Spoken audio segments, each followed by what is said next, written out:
कृष्ण राधे राधे मेरे प्यारे भक्त जनों। आज आप सुनेंगे रविवार का व्रत कथा। प्राचीन काल में एक बुढ़िया माई रहती थी। वो नियमित रूप से रविवार का व्रत करती है। रविवार के दिन सूर्योदय से पहले उठकर बुढ़िया माई स्नादि से निवृत्त होकर आंगन को गोबर से लीप कर स्वच्छ करती है। उसके बाद सूर्य भगवान की पूजा करते हुए रविवार व्रत कथा सुनकर सूर्य भगवान का भोग लगाकर दिन में एक समय भोजन करती है। सूर्य भगवान की अनुकंपा से बुढ़िया माई को किसी प्रकार की चिंता और कष्ट नहीं है। धीरे धीरे उसका घर धन धनाय से भर रहा था। उस बुढ़िया माई को सुखी होते देखकर उसकी पड़ोसिन ने उसे जलने लगी। बुढ़िया माई ने कोई गाय नहीं पाल रखी थी। अतः वो अपनी पड़ोसिन के आंगन में बंधी गाय का गोबर लाती है। पड़ोसिन ने कुछ सोचकर अपनी गाय को घर के भीतर बांध देती है। रविवार को गोबर न मिलने से बुढ़िया माई अपना आंगन नहीं लीप सकी। आंगन न लीप पाने के कारण उस बुढ़िया माई ने सूर्य भगवान को भोग नहीं लगाई और उस दिन सवाए भी भोजन नहीं किया। सूर्यास्त होने पर बुढ़िया माई भूखी प्यासी सो गई। प्रात काल सूर्योदय से पूर्व उस बुढ़िया माई की आंख खुली तो वो अपने घर के आंगन में सुंदर गाय और बछड़े को देखकर हैरान हो गई। गाय को आंगन में बांधकर उसने जल्दी से उसे चारा ला कर खिलाया।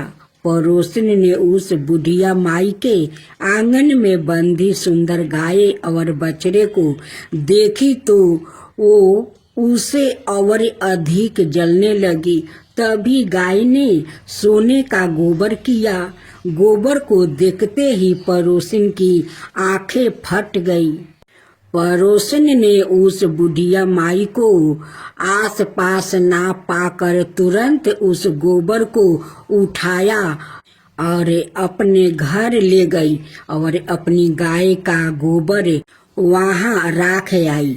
सोने के गोबर से पड़ोसिन कुछ ही दिनों में धनवान हो गई। गाय प्रतिदिन सूर्योदय से पूर्व सोने का गोबर किया करती है और बुढ़िया माई के उठने के पहले पड़ोसिन उस गोबर को उठा कर ले जाती है। बहुत दिनों तक बुढ़िया माई को सोने के गोबर के बारे में कुछ पता नहीं चला।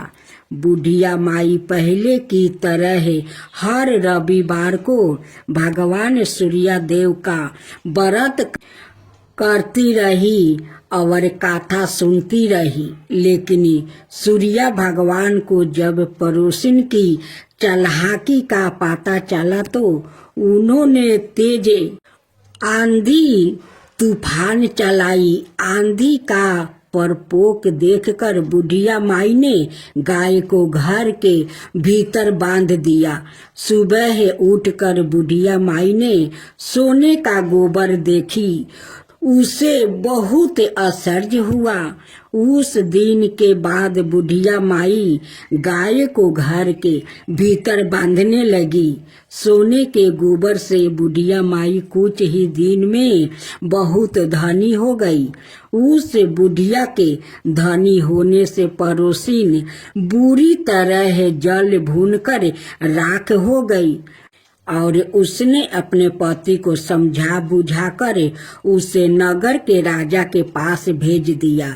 सुंदर गाय को देखकर राजा बहुत खुश हुआ। सुबह जब राजा ने सोने का गोबर देखा तो उसके आश्चर्य का ठिकाना न रहा। उधर सूर्या भगवान बुढ़िया माई को भूखी प्यासी देख कर इस तरह प्रार्थना करते हुए देखे, उस पर बहुत करुणा आई।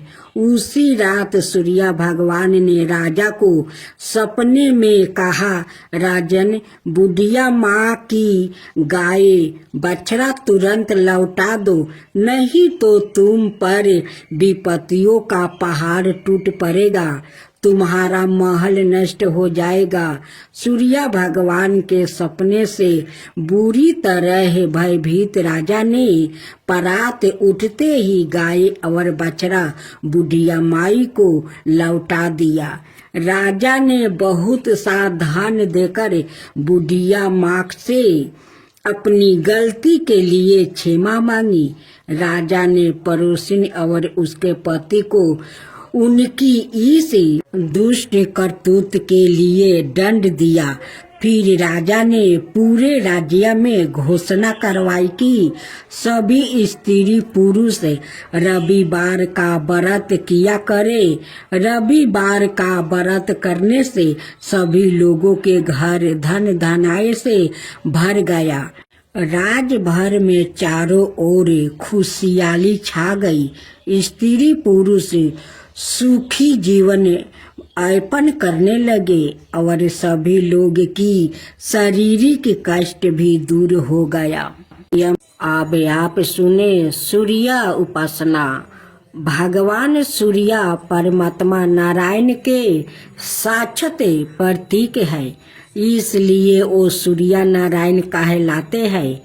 वैसे भी भगवान सूर्य प्रत्यक्ष देवता है और समस्त चराचर प्राणियों के आधार है। इसलिए त्रिकाल संध्या में सूर्य रूप से भगवान नारायण की ही आराधना की जाती है। उनकी उपासना से तेज बल आहु और नेत्रा ज्योति की वृद्धि होती है। भगवान सूर्य का अवतार ही संसार के कल्याण के लिए है। वो नृत्य सभी को चेतनाता प्रदान करते हैं। चराचर जगत पर कृपा करना ही उनका स्वभाव है। अपने भक्तों और उपासकों पर तो उनकी विशेष प्रति रहती है। पंचों देवों उपासना में उनका विशिष्ट स्थान है। भगवान भास्कर समस्त बुराइयों को दूर कर कल्याण और मंडल प्रदान करने वाले हैं, इसलिए उनसे प्रार्थना की जाती है।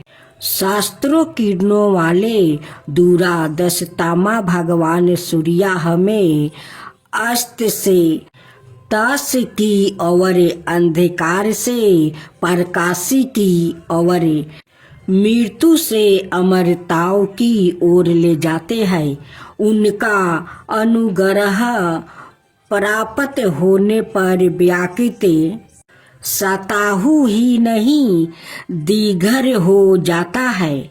उनकी उपासना से वृद्धि अत्यंत निर्मल हो जाती है, अंत कारण पवित्र हो जाता है और साधक भगवत प्राप्ति की योग्यता प्राप्ति कर लेता है।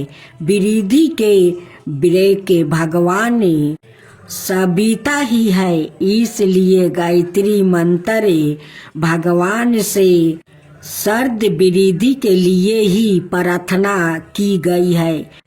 वैदिक मंत्रों के दृष्टि सभी ऋषि महर्षि दैत्यों उपासना के द्वारा ही हर्ष मेधा और अध्यात्म ज्ञान से संपन्न हुआ।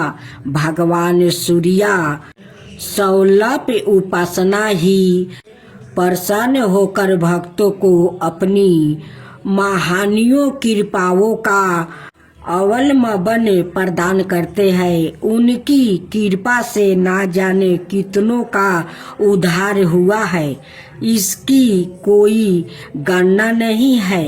औपनिषद के ऋषियों को भगवान सूर्य की कृपा प्राप्ति हुई। उपनिषदों में वर्णित मधु विद्या, ब्रह्मा विद्या, दहर विद्या, ओपिकोलस विद्या आदि के पीछे भगवान सूर्य की उपासना ही है। भगवान सूर्य को गुरु भी कहा जाता है। श्री हनुमान जी ने इन्हीं से शिक्षा ग्रहण की थी। इन्हीं की कृपा से महायोगी जनों, आज आप सुनेंगे सूर्य भगवान और ब्राह्मण की एक नई सुंदर कथा। एक ब्राह्मण था जो सो कर उठता है तो सूर्य भगवान को नाम वो सारा दिन जपता रहता है। ओम नमः सूर्य देवा, ओम नमः सूर्य देवा। वो सुबह से लेकर शाम तक सूर्य भगवान को ही वो नाम जपता रहता था। वो बूढ़ा ब्राह्मण देव का एक बेटा और बहू थी। ब्राह्मण देव मोटर और जौ का सतुआ बहुत पसंद करते थे, लेकिन जब ब्राह्मण देव सतुआ खाते हैं तभी उनकी पैखाना लग जाता है। जब वो पैखाना में जाते हैं तो उनकी बहू झांकी पार कर देखती है कि उनकी कहीं पेट तो नहीं खराब हो गया सतुआ खाकर। जब बूढ़ा ब्राह्मण पैखाना से निकलते हैं तो बहू से कहते हैं कि बहू, जब मैं पैखाना जाता हूँ तभी न तू झांकी पार कर क्यों देखती हो?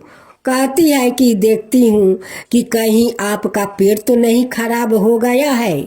ब्राह्मण देव कहते कि अगर मेरा पेट खराब हो गया होगा तो तुम क्या करोगी? मेरा सेवा करोगी, मुझे दावा बीरो करोगी? बहू एक बात का उत्तर नहीं देती है, वो चुप रह जाती है। ऐसे एक दिन, 2 दिन, 3 दिन ब्राह्मण देव देखे। एक दिन अपना बेटा से कहते हैं कि देख गिरी, जब मैं पैखाना जाता हूँ तभी तेरा पत्नी वो झांकी पार कर देखती है, मुझे अच्छा नहीं लगता है। गिरी कहता है कि पिताजी आप क्यों नहीं डांटते हो? ब्राह्मण देव कहते हैं कि जब मैं डांटता हूँ तो वो नैहर जाने को बात करती है कि मैं नैहर चली जाऊंगी। एक दिन ब्राह्मण देव गुस्सा होकर वो जौ और मोटर का सतुआ और अचार, मुरई, पियाज का वो मोटरी बांध लेता है और घर से निकल पड़ते हैं। उनकी श्रद्धा भक्ति देखकर सूर्य भगवान भी एक बूढ़ा के भेष धरते हैं और उनकी साथ साथ चलते हैं। भेष रूपी सूर्य भगवान कहते हैं कि ब्राह्मण देव, इस मोटरी में क्या है? ब्राह्मण देव कहते हैं कि इस मोटरी में ओटर मोटर का सतुआ है, अचार, पियाज, मुरई है। मैं बेटी का घर जा रहा हूँ। भेष रूपी सूर्य भगवान फिर कहते हैं कि ब्राह्मण देव, आप अपना घर पर रहकर क्यों नहीं सतुआ खाते हैं? ब्राह्मण देव कहते हैं कि जब मैं सतुआ खाता हूँ तब मुझे पैखाना लग जाता है। जब मैं पैखाना में जाता हूँ तो मेरी बहू झांकी पार कर देखती है। जब मैं उसे डांटती हूँ तो वो महके जाने के धमकी देने लगती है। जब मैं बुलाने जाता हूँ तो वो 4 चाका एसी वाली गाड़ी मांगती है। मैं क्या करूँ? भेष रूपी सूर्य भगवान कहते हैं कि ब्राह्मण देव, जब आप सोकर उठते हैं तो सूर्य भगवान को नाम इतना क्यों जपते हैं? ब्राह्मण देव कहते हैं कि वही तो एक मेरा सहारा है। उनकी नाम लेने से मेरा मन का शांति मिलता है, इसलिए मैं ओम नमः सूर्य देवा, ओम नमः सूर्य देवा का नाम जपता रहता हूँ, उससे मेरा शांति मिलता है। सूर्य भगवान उनकी कथन सुनकर जितना मुरई अचार प्याज लिया था वो सारे मुरई प्याज अचार को जेवरात में बदल दिया। जब ब्राह्मण देव अपना बेटी का घर पहुँचते हैं तो वहाँ पर बेटी उनकी स्वागत करती है। जब उस मोटरी को खोल कर देखती है तो उसमें तो ओटर मोटर का सतुआ है और उस सतुआ में इतना सारा सोना का जेवरात है। बेटी उस जेवरात और मोहर को देखकर बहुत खुश हो जाती है, क्योंकि ब्राह्मण देव का बेटी तो बहुत गरीब थी। उस जेवरात के चलते उनकी बेटी का बहुत खुशी मिला। बेटी कहती है कि पिताजी, वो जो सतुआ में सारा सामान है उस सामान को मैं क्या करूं? पिताजी कहते हैं कि बेटी वो सब तुम रख लो, बच्चों लोग खाएगा। ब्राह्मण देव तो यही समझते थे कि उसमें तो सतुआ अचार मुरई प्याज है, लेकिन ब्राह्मण देव को कहाँ पता कि सूर्य भगवान सारे अचार मुरई प्याज को वो जेवरात और मोहर में बदल दिया था। सूर्य भगवान भी जानते थे कि ब्राह्मण देव का बेटी बहुत गरीब है, इससे उनकी धन भी हो जाएगा, घर दुआर भी हो जाएगा और उनकी परिवार सुख जीवन बिताएगा। ब्राह्मण देव का बेटी उस मोहर को बेचकर अपना खूब सुंदर महल बनाती है, अपना घर में बहुत सारा धन दौलत भर लेती है और अपना पिताजी को बहुत आदर करती है, बहुत सत्कार करती है, सेवा करती है। ब्राह्मण देव का बेटी का एक बेटा और बेटी था जो अपना नाना से बहुत प्रेम करते थे, बहुत प्रेम, बहुत हंसी मजाक करते थे। एक दिन नाती और नातिन दोनों अपना नाना से कहते हैं कि नाना जी, आपका मोटरी में क्या था? वो कहते हैं कि बच्चों, ओटर मोटर का सतुआ था, आप खाते क्यों नहीं? नाना जी कहते हैं कि जब खाता हूँ तो मेरा पैखाना लग जाता है, मैं पैखाना में जाता हूँ तो बहू झांकी मार कर देखती है, जब उनको डांटती हूँ तो वो महके जाने का धमकी देती है, जब बुलाने जाता हूँ तो 4 चक्का एसी वाली गाड़ी मांगती है। उसलिए मैं वहाँ पर सतुआ नहीं खाता, यहाँ पर सतुआ का मोटरी और अचार मुरई प्याज सब लाया हूँ मोटरी बांधकर। एक दिन ब्राह्मण देव अपना बेटी से कहते हैं कि बेटी, सतुआ थोड़ा लाओ और मुरई प्याज लाओ, अचार लाओ। अब बेटी कहती है कि पिताजी, आप जो सतुआ लाए थे तो सतुआ तो है, लेकिन आपका अचार प्याज मुरई वो सारा जेवरात में बदल गया है। अब तो ब्राह्मण देव सुनकर आश्चर्य हो गए, कहने लगे कि बेटी, ये तो सूर्य भगवान का कृपा है, ये तो सूर्य भगवान का कृपा है। ओम नमः सूर्य देवा, ओम नमः सूर्य देवा। अपना पिताजी के बात सुनकर उनकी बेटी हर रविवार के दिन गोबर माटी से घर लिपने लगी और लिप पोत कर हर रविवार का एक समय वो भोजन करने लगी और सूर्य भगवान को श्रद्धा भक्ति से पूजा करती थी, उन्हें अर्घ देती थी, उन्हें भोग लगाती थी और एक समय वो भोजन करके वो सो जाती थी। ये सब श्रद्धा भक्ति देखकर एक दिन सूर्य भगवान फिर से ब्राह्मण देव को सपने में दर्शन देते हैं। कहते हैं कि हे ब्राह्मण देव, आपको श्रद्धा भक्ति देखकर मैं आप पर बहुत प्रसन्न हूँ। जो आपका सतुआ के साथ अचार प्याज मुरई था उसे मैं जेवर मोहर में बदल दिया था, क्योंकि आपका बेटी बहुत गरीब थी। आज उसी जेवरात के कारण आपका बेटी का सब दुख दूर हो गया है। ब्राह्मण देव हाथ जोड़कर प्रणाम करते हैं। सूर्य भगवान कहते हैं कि जब ब्राह्मण देव आप घर से निकले, आपके साथ मैं ही तो था, मैं ही तो आपके साथ बहुत दूर तक आया था। आपका मुंह से ओम नमः सूर्य देवा, ओम नमः सूर्य देवा, ये सुन कर आप पर मैं बहुत प्रसन्न हो गया। उसलिए सारे अचार मुरई प्याज को सोना मोहर में बदल दिया। जब ब्राह्मण देव को आँख खुला तो वो देखते हैं कि भोर हो गया है। अपना बेटी से पूछते हैं कि बेटी, उस सतुआ का मोटरी में क्या क्या था? बेटी सब सच सच बात बता देती है कि पिताजी, उसमें तो सब जेवरात था, मोहर था। कहते हैं कि बेटी, ये तो सूर्य भगवान का कृपा था, वो तो साक्षात मेरे साथ साथ कुछ दूर तक आए थे। मेरे बेटे पतोह के बारे में भी पूछा था, मैं सब बताया था, लेकिन मैं सूर्य देव को पहचान नहीं पाया कि वो मेरे साथ साक्षात सूर्य भगवान है। ब्राह्मण देव अपना बेटी का घर में सुख पूर्वक रहने लगे, खुशी खुशी से अपना नाती नातिन का साथ बिताने लगे। हे सूर्य भगवान, जैसे उस ब्राह्मण पर आप कृपा किया, वैसे सब पर कृपा करना। कहानी कहने वाला, हुंकार भरने वाला, सुनने वाला मेरे सारे भक्त जनों पर कृपा करना, उसका बाद मेरा ऊपर करना। राधे राधे भक्त जनों, आज आप सुनेंगे शनिवार व्रत कथा।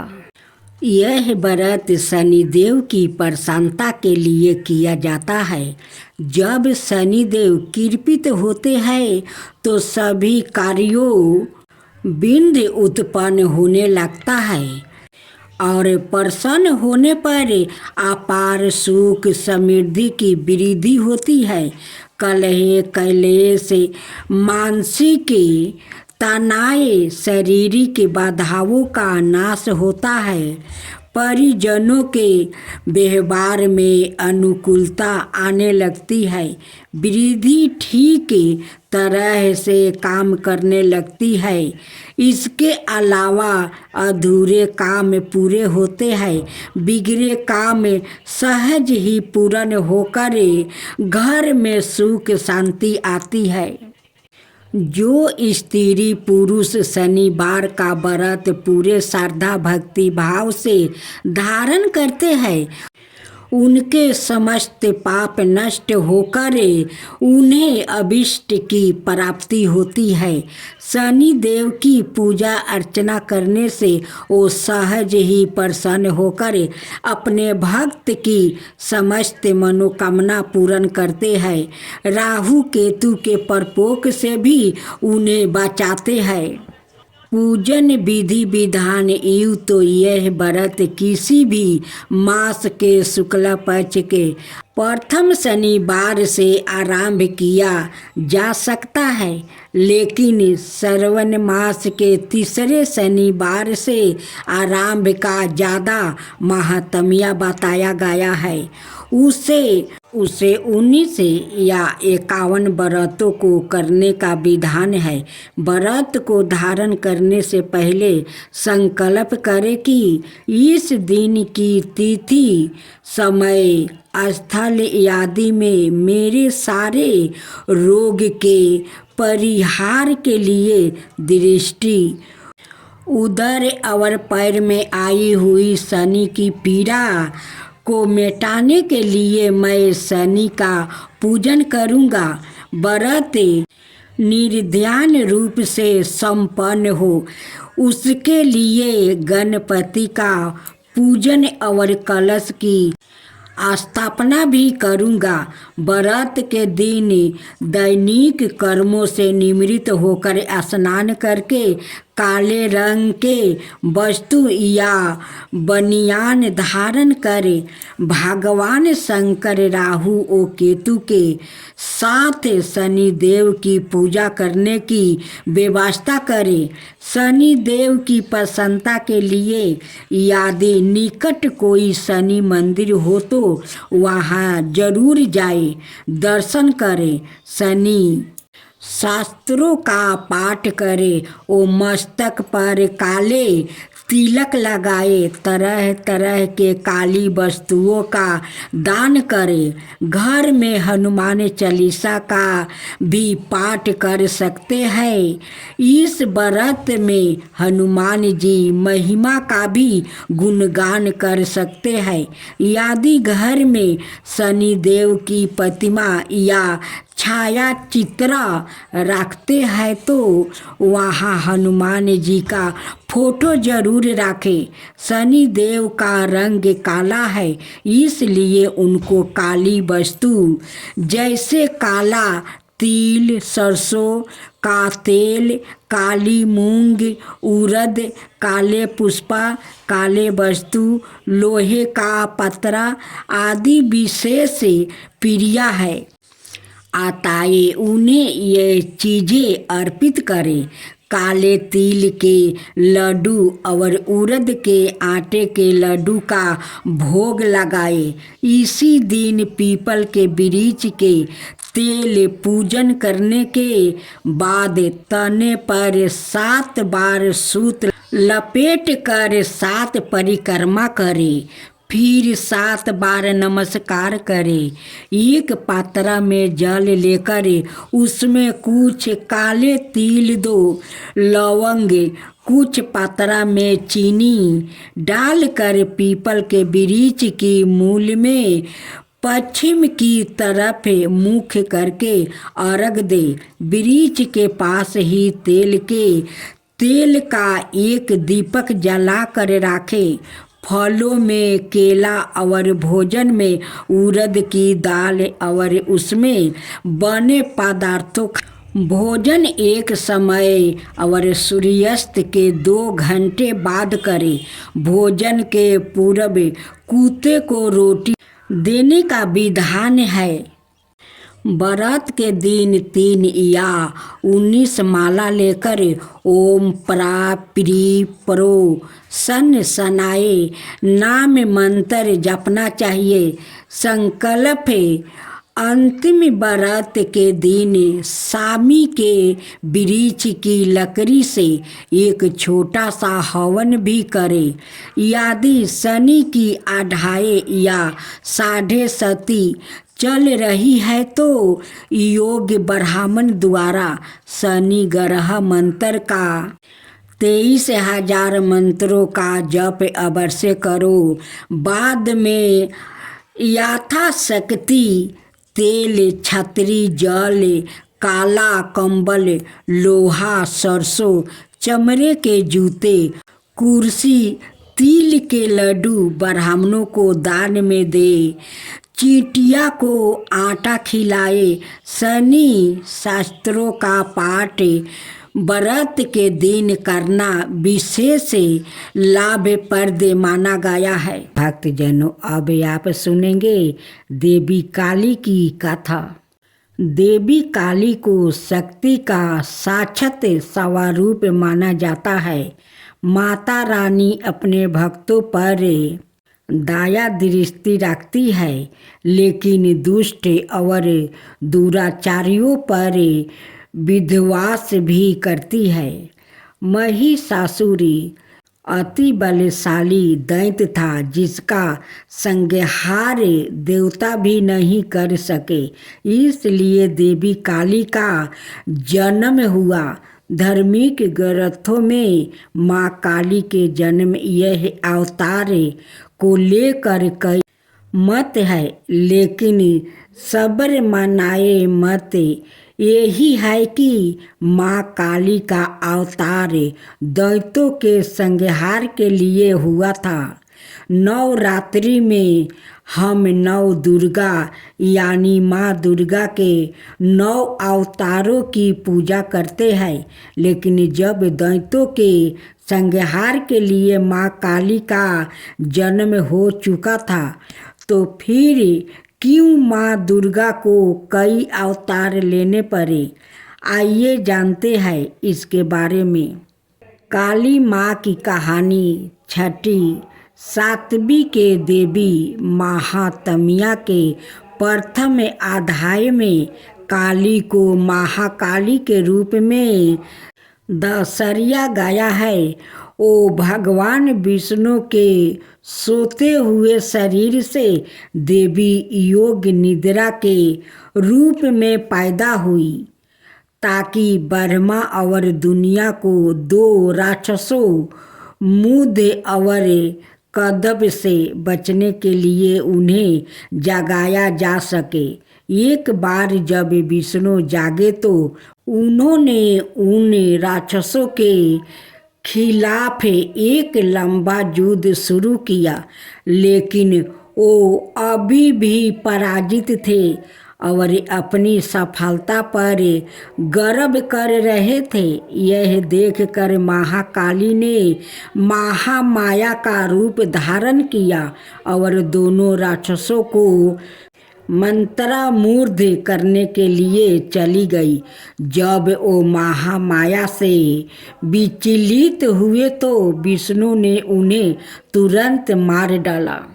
बाद के अध्यायों में चंड और मुंड दो राक्षस थे जो देवी दुर्गा पर हमला करते थे। दुर्गा इतनी उग्रता से जवाब देती है कि काली उसके माथे से निकलती है और उन दोनों को मार देती है।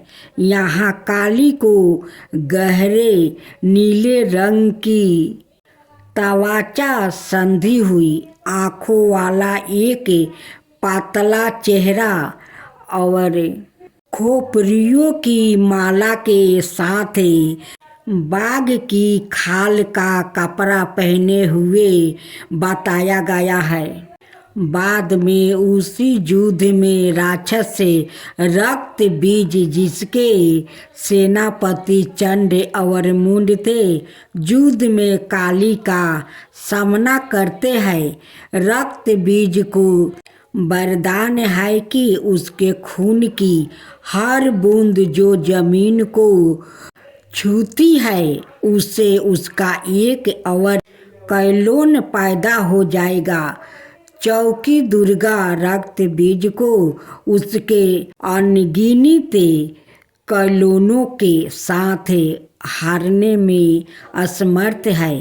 काली उसके शरीर से उसका खून चूस लेती है और उसे हराने के लिए उसके कैलोनों को खा जाती है।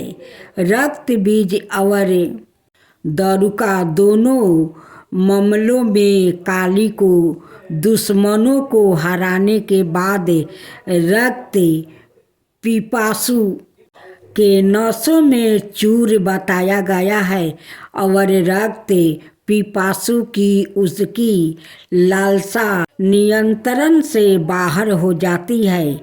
शिव को फर्श पर शांत होकर हस्तक्षेप करना पड़ता है।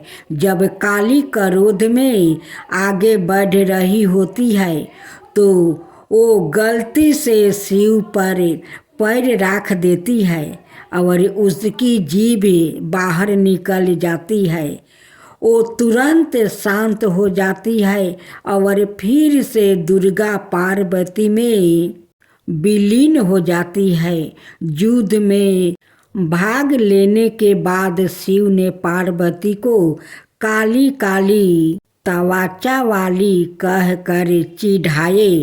पार्वती बहुत आहत हुई और योग योग तक तपस्या करना शुरू कर दिया, जब तक कि उन्होंने अपना काला रंग नहीं खो देती है, इसे त्याग नहीं दिया और गौरी सुनहरी त्वचा वाली देवी नहीं बन गई।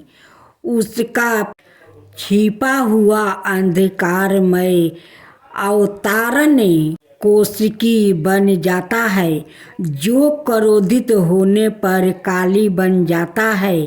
काली पूजा उत्सव देवी काली को समर्पित है और विशेष रूप से पश्चिम बंगाल, ओडिशा और असम के भारतीय क्षेत्र में मनाया जाता है। यह हिंदू कैलेंडर के हर महीने में अमावस्या के दिन मनाया जाता है। यह दीपावली के बाद शुरुआत होता है और दिनों तक चलता है। चौकी देवी काली महाविद्याओं में प्रमुख है। उनमें से प्रत्येक का काली पूजा से पहले अवतार का एक दिन होता है। काली माँ को फलों का प्रसाद बंगाल में खिचड़ी भोग के साथ निरामिष अर्थात बिना प्याज या लहसुन का मटन, मछली, करी, पायस, मिठाई और भाजा गहरे तेले हुए पकौड़े चढ़ाया जाता है। कुछ स्थानों पर प्रसाद के रूप में शराब भी चढ़ाई जाती है। अनुभवी पंडितों का कहना है कि लोग रात भर पंडालों में आते हैं और दिन की तुलना में रात में भीड़ बढ़ जाती है। पूजा आश्चर्यजनक रोशनी, प्रकाश और धावनी सो काली पूजा से पहले प्रत्येक दिन मनाए जाने वाले महाविद्याओं के अवतार और अंतिम महाविद्या कमलात्मिका के अवतार, जिसे कमलात्मिका जयंती के रूप में मनाया जाता है, दिवाली के दिन पड़ने के कारण उन्हें अक्सर तांत्रिक लक्ष्मी के रूप में माना जाता है। इसके कारण और इस के कारण कि लक्ष्मी को विष्णु की पत्नी के रूप में माना जाता है। उसके बाद इसे लाल गुलहल के फूलों और गुलहल की माला से सजाया जाता है, जो उनका पसंदीदा फूल माना जाता है। फिर काली पूजा पंडालों में काली मंत्रों और भजनों की मदद से की जाती है। उनकी प्रार्थना की जाती है और उनकी दिव्यता का आहन किया जाता है। यदि पूजा घर पर आयोजित की जा रही है तो मंदिर काली पूजा की पूजा सेवा प्रदान करता है, जहां भक्त की ओर से पूजा आयोजित की जाती है। मंदिर के पंडितों के पास पूजा के लिए सारी सामग्री तैयार है और भक्तों को बस कुछ निर्देशों का पालन करना है, जो मंदिर द्वारा इसमें